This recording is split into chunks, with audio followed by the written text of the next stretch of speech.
এই মুহূর্তে আমাদের সঙ্গে রয়েছেন তমলুকের সাংসদ দিব্যেন্দু অধিকারী। দিব্যেন্দু বাবুর সঙ্গে একটুখানি কথা বলবো। দিব্যেন্দু বাবু, দিল্লি যাচ্ছেন আপনি, বিশেষ কোনো কারণ রয়েছে? দিল্লি যাওয়ার পিছনে কারণ নিশ্চয়ই রয়েছে, হঠাৎ করে যাওয়ার সিদ্ধান্ত নিতে হয়েছে। মানে এটা কখন ঠিক করলেন যে আপনি দিল্লি যাবেন আজকেই?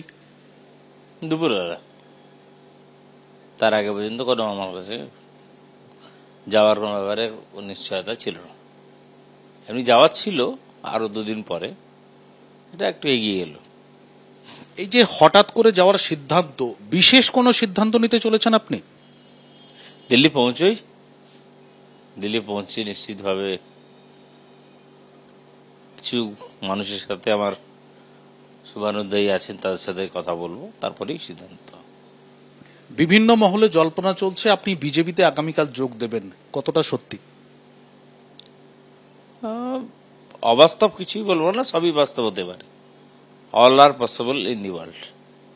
তারপরে কার্যত আপনি মেনে নিচ্ছেন আগামীকাল আপনি বিজেপিতে যোগ দিচ্ছেন? আমি এখনো পর্যন্ত সেটা নিশ্চিত করছি না, সম্ভাবনা রয়েছে। All are possible.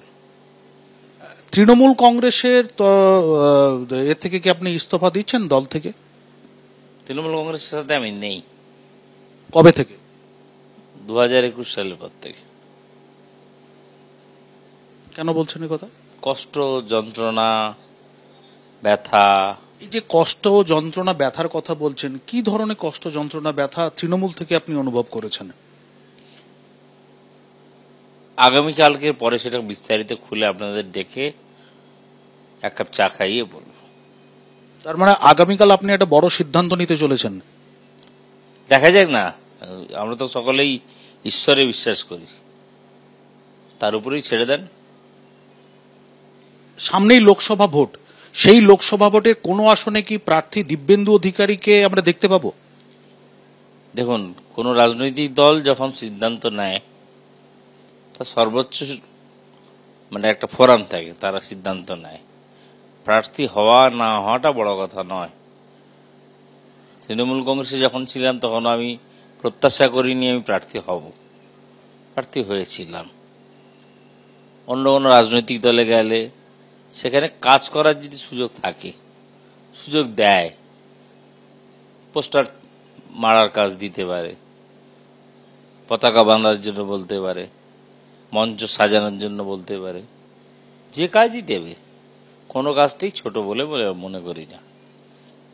হ্যাঁ, আর রাজনৈতিক পরিবার থেকে জন্ম, স্বাধীনতা সংগ্রামের রক্ত আমাদের পরিবারে আছে।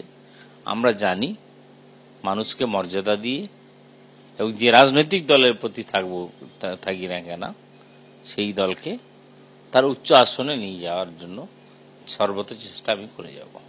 তার মানে আগামীকাল থেকে কি দিব্যেন্দু অধিকারীর রাজনৈতিক জীবনে নতুন ইনিংস শুরু হচ্ছে? আমি তো আপনাকে বললাম সবকিছুই ইনিংস তো চলছে। ব্যাটে বলে তো আমি অনেক খেলেছি, ক্রিকেটও জানি, ফুটবলও জানি, ভলিবলও খেলতে পারি, শীতকালে টেবিল টেনিসও খেলি, সব খেলাই খেলবো। এই যে লোকসভা ভোট আসছে, সেখানে দিব্যেন্দু অধিকারীকে মাঠে ময়দানে দেখা যাবে প্রচারের জন্য? আমি তো অরাজনৈতিক লোক নয়, মাঠে ময়দানে দেখবেন, নিশ্চয়ই দেখবেন। কোন দলের হয়ে? ভবিষ্যৎ বলবে, আগামীকালকের পরে পরিষ্কার হয়ে যাবে। আগামীকাল কখন আপনি সিদ্ধান্তটা পরিষ্কার করবেন? কাল সারাটা দিনের মধ্যে পরিষ্কার হয়ে যাবে। টাইম, দিন, ক্ষণ, পঞ্জিকা দেখে তো আমি আসিনি, তাই আমার ব্যস্ততা আছে। আমি সাংসদ হিসেবে কি করেছি এলাকার মানুষ জানে।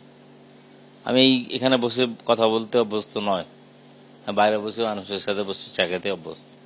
আমি সাধারণ মানুষের সাথে সাধারণ হিসেবেই থাকতে চাই। অর্জুন সিংহ যেমন ইতিমধ্যেই জানিয়ে দিয়েছে যে তিনি আগামীকাল বিজেপিতে জয়েন করছেন, সেই রকম কি কোনো? আমি তো আপনার একটা কথা বারবার বলছি, উনি বলেছেন ওনার কথা, আমি আমার কথা আগামীকাল স্পষ্ট করে দেবো। অর্জুন সিংহের সঙ্গে একই ফ্লাইটে যাচ্ছেন? জানি না তিনি কোন ফ্লাইটে যাচ্ছেন, জানি না, আর আমি আমার কোন ফ্লাইটে আছি কি করে জানবো, জানা সম্ভব নাকি? আর আমার দুজনের মধ্যে কোনো কোঅর্ডিনেশন আছে নাকি যে আপনি ওই প্লেনে চলুন, আমি ওই প্লেনেই যাবো, এরকম কোনো কথা নেই। একটা শেষ প্রশ্ন দাদা, পূর্ব মেদিনীপুর জেলার দুটো আসন কাঁথি এবং তমলুক, লোকসভা নির্বাচনে কি ফলাফল হবে বলে আশা করছেন? পূর্ব মেদিনীপুরে তো ভালো হবেই, পশ্চিম মেদিনীপুরেও ভালো ফলাফল হবে, পশ্চিম মেদিনীপুর ঝাড়গ্রামেও ভালো ফলাফল হবে। ভালো বলতে আপনি কি ভালো বলতে চাইছেন? বর্তমান যিনি দেশের নেতৃত্ব দিচ্ছেন তার নেতৃত্বে ভালো ফল হবে।